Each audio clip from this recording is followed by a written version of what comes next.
નમસ્કાર દર્શક મિત્રો, હું છું વિરલ. ત્રિશુલ ન્યૂઝમાં આપનું સ્વાગત છે. દર્શક મિત્રો, જોઈએ આજના મુખ્ય સમાચાર. વડાપ્રધાન નરેન્દ્ર મોદીના નેતૃત્વમાં નવી કેબિનેટ બેઠકે ગુરુવારે અનેક મહત્વપૂર્ણ નિર્ણયો લીધા હતા.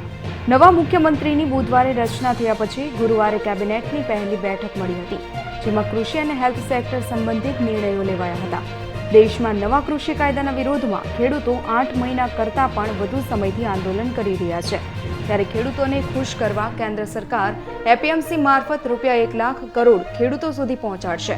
જ્યારે તેમજ કોરોના સામે લડવા અને સ્વાસ્થ્ય ક્ષેત્રને વધુ મજબૂત કરવા માટે સરકારે ₹23,123 કરોડના ઇમરજન્સી પેકેજની જાહેરાત કરી હતી. કેબિનેટ બેઠક પછી કેન્દ્રીય મંત્રીઓ અનુરાગ ઠાકુર, મનસુખ માંડવિયા, નરેન્દ્રસિંહ તોમરે આ માહિતી આપી હતી. પીએમ મોદીની કેબિનેટના નવા રેલ મંત્રી અશ્વિની વૈષ્ણવે ગુરુવારે પોતાનો કાર્યભાર સંભાળવા માટે મિનિસ્ટર ઓફિસના અધિકારીઓ અને કર્મચારીઓનો કામનો સમય બદલી નાખ્યો છે. રેલ મંત્રીએ સ્ટાફને 2 શિફ્ટમાં કામ કરવાના આદેશ આપ્યા છે. પહેલી શિફ્ટ સવારે 7 વાગ્યે શરૂ થશે, સાંજે 4 વાગ્યે ખતમ થઈ જશે. જ્યારે બીજી શિફ્ટ બપોરે 3 વાગ્યે શરૂ થશે અને મધ્યરાત્રિમાં 12 વાગ્યા સુધી ચાલશે. આ ઉપરાંત 94 બેચના આઈએએસ અધિકારી અશ્વિની વૈષ્ણવ રેલવેની કમાણી વધારવા માટે અનેક પગલાં ભરવા પર વિચાર વિમર્શ કરી રહ્યા છે. તારીખ 10મી જુલાઈ 2021ના રાત્રે 10 કલાકથી તારીખ 20 જુલાઈ 2021 સવારના 6 વાગ્યા સુધીના દિવસો દરમિયાન દરરોજ રાત્રે 10થી સવારે 6 સુધી રાત્રિ કર્ફ્યુ અમલમાં રહેશે. જે મુજબ રાજ્યમાં હવે અમદાવાદ, વડોદરા, સુરત, રાજકોટ, ભાવનગર, જામનગર, જૂનાગઢ અને ગાંધીનગર એ 8 મહાનગરોમાં જ રાત્રિ કર્ફ્યુનો અમલ કરાશે. લગ્ન પ્રસંગ માટે 150 વ્યક્તિઓ માટે મંજૂરી અપાશે.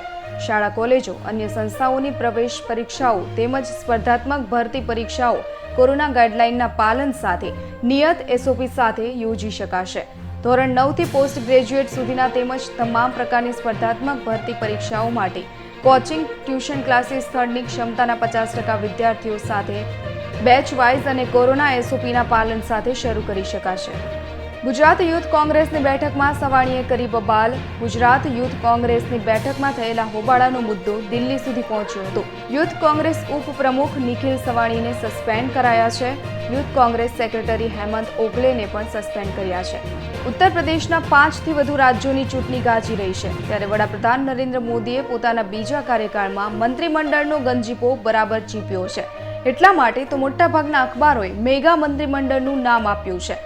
વાત ખોટી પણ નથી.